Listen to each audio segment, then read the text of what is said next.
Well, in spite of it all, it's actually a pretty nice day out here today. Day after whatever it was that we saw happen yesterday. Donald Trump elected, re-elected to the presidency. Republicans are tracking to not only win control over the House, but also the Senate. And that means that after it's all said and done, Republicans will have control over every branch of government starting next year. And looking at all that, I was planning on doing a nice professional video to announce my candidacy for the United States House of Representatives, District 30 in 2026. But I thought to myself, as a Democrat, we are doing something majorly wrong. Because not only should we not have had happen what happened yesterday, shouldn't have even been close. So we really have to rethink how we're doing everything. And that starts with how we elect our current representatives. Anytime I tell anyone that I'm running for Congress in a couple of years, they always look to see who I'm running against, and then they say, wow, you're running against her? And in that one question, there's really two questions. One, she's so popular, how can anybody run against her? Well, as we see from yesterday,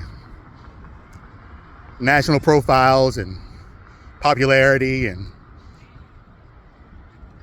asking questions in committee meetings and all that stuff, none of that really makes a difference, does it? Again, we need to really rethink how we choose our elected officials, because they are a big reason why we are in the condition and position that we're in right now. And when you look at her being currently in the seat, as popular as she is,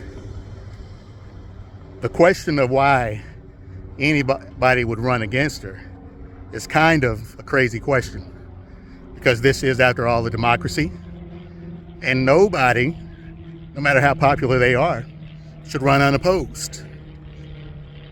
But the second part of the question to that is, why me? Who am I to run against her, someone that's so popular? And honestly, first answer that comes to my mind is, I'm a nobody. But that's a bad way to look at it, because Jesse Jackson already told us that we are somebody. And I know that, being a child of God, that I am somebody. But others look at me as being a nobody. And again, we got to rethink how we choose elected officials, because when you look at the House of Representatives, more so than any other branch of government, it's supposed to represent the people. But instead, we have people who look like us, but do not have a clue of what we need and want, because they're never there.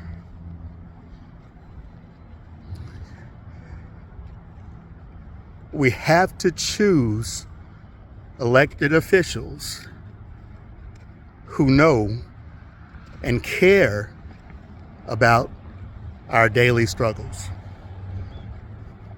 our goals, our dreams, all of that stuff. Not just someone who's interested in building a national profile, seeking higher office, perhaps, I don't know. But we need someone who's committed to us. This is why I'm running.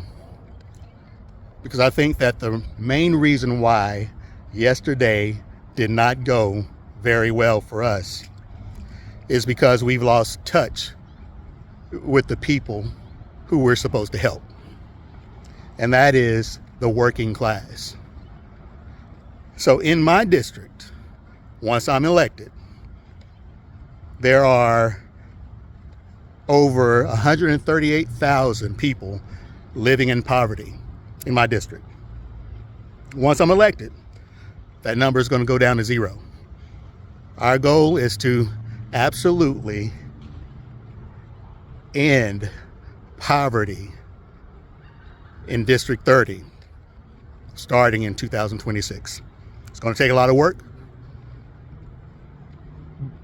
but that isn't the problem.